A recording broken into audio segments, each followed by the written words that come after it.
Sine Islami.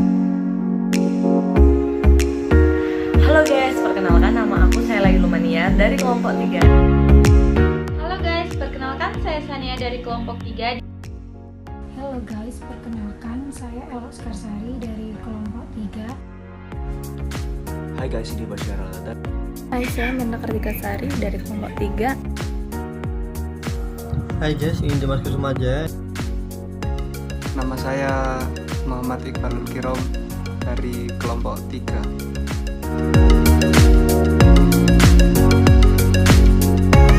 Pilihan dasar.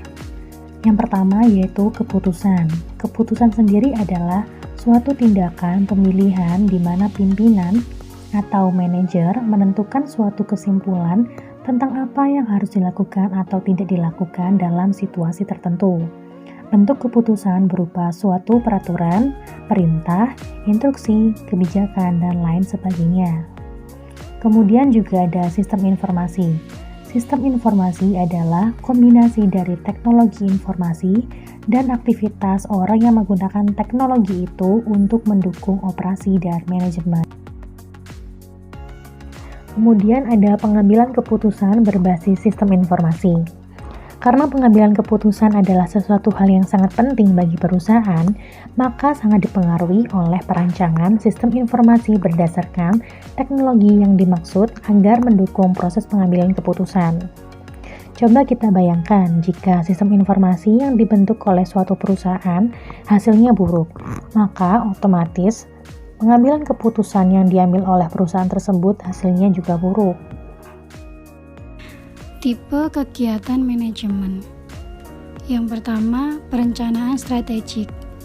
Merupakan kegiatan manajemen tingkat atas sebagai proses evaluasi lingkungan luar organisasi, penerapan tujuan organisasi, dan penentuan strategi-strategi. Perencanaan strategik dibagi menjadi 3, yaitu perencanaan dasar tujuan, perencanaan strategik, dan perencanaan strategik organik. Perencanaan dasar tujuan yang paling umum dilakukan dan mengacu pada misi organisasi, visi dan nilai tujuan kerja yang mencapai misi, strategik untuk mencapai tujuan, dan perencanaan tujuan. Yang kedua, perencanaan strategik.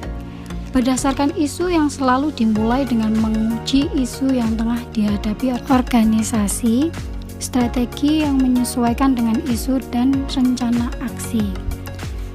Dan yang terakhir, perencanaan strategik organik, yaitu perencanaan yang melakukan pendekatan yang seperti penyelidikan atau apresiatif. Kegiatan manajemen yang kedua yaitu pengendalian manajemen. Sistem untuk meyakinkan bahwa organisasi telah menjalankan strategi yang sudah ditetapkan secara efektif dan efisien.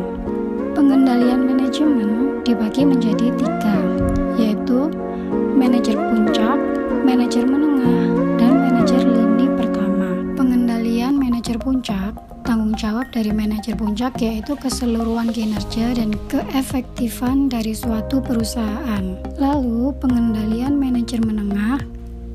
Manajer tingkat menengah berada di antara manajer puncak dan manajer ini pertama. Manajer ini bertugas mengimplementasikan strategi.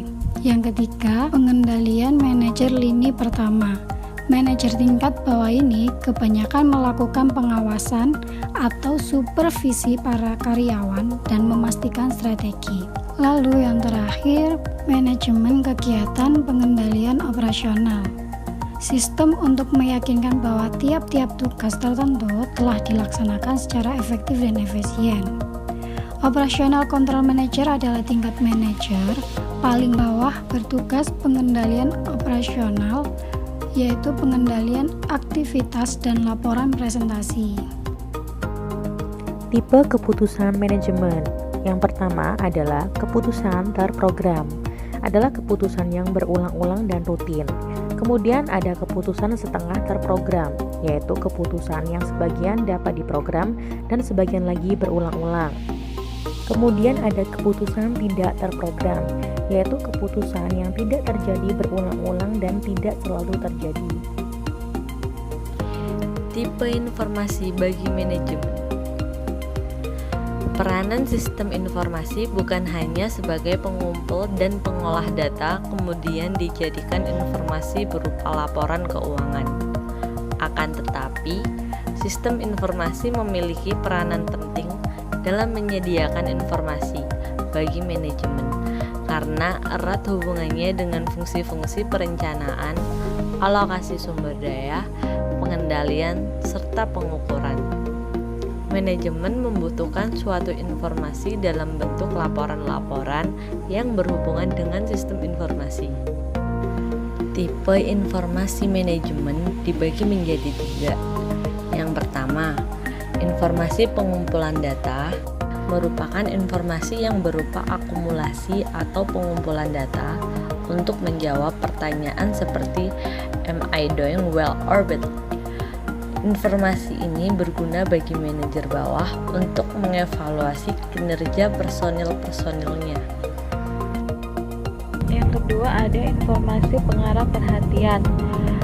Attention directing information membantu manajemen memusatkan perhatian pada masalah-masalah yang menyimpang dan ketidakberesan. Yang ketiga, informasi pemecahan masalah. Membantu manajemen memusatkan perhatian pada masalah-masalah yang menyimpang dan ketidakberesan. Informasi ini membantu manajemen menengah untuk melihat penyimpangan-penyimpangan yang terjadi. Oke guys, sekarang kita akan masuk pada karakteristik informasi. Ada beberapa sifat atau karakteristik informasi. Yang pertama yaitu relevan. Relevan ini kalau kita artikan sendiri, relevan itu artinya masih bisa dibahas sampai dengan saat ini ya. Masih ada gitu, masih happening gitu. Kalau bahasa lainnya seperti itu. Yang kedua adalah andal. Andal ini seperti bisa diandalkan gitu. Informasi ini reliable. Artinya bisa dicek kebenarannya seperti itu. Lengkap. Jadi informasi ini ada data-data pendukungnya. Tidak informasi yang setengah-setengah gitu. Misalkan tahu bakso lagi. Tahu bulat 500-an, padahal harganya ada yang 500, ada yang 700. Itu kan sebenarnya harus tahu bulat mulai dari 500 gitu. Next adalah tepat waktu.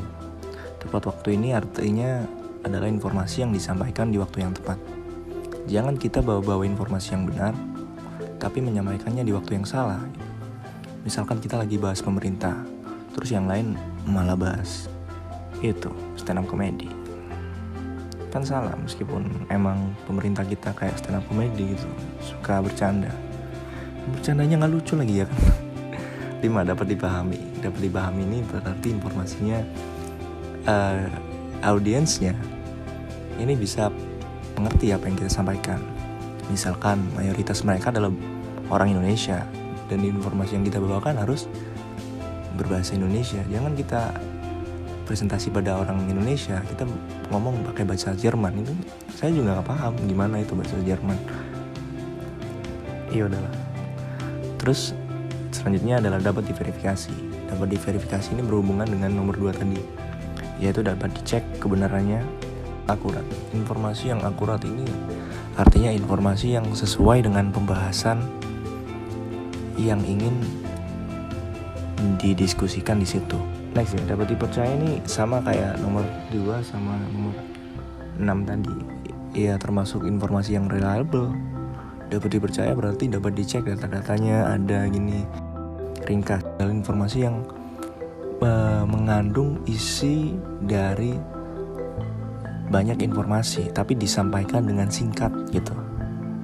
10 jelas, tentu jelas. Jangan informasi yang kita sampaikan politik terus kita bahasnya pakai gambar TikTok, nggak jelas. nggak bercanda. 11 dapat diukur. Dapat diukur ini artinya informasi ini udah cukup belum buat memenuhi permasalahan yang dihadapi atau masih kurang gitu. Ntar kalau masih kurang kita cari informasi yang lain yang mendukung informasi yang udah ada itu. 12 konsisten. Konsisten ini artinya informasi ini tidak berubah-ubah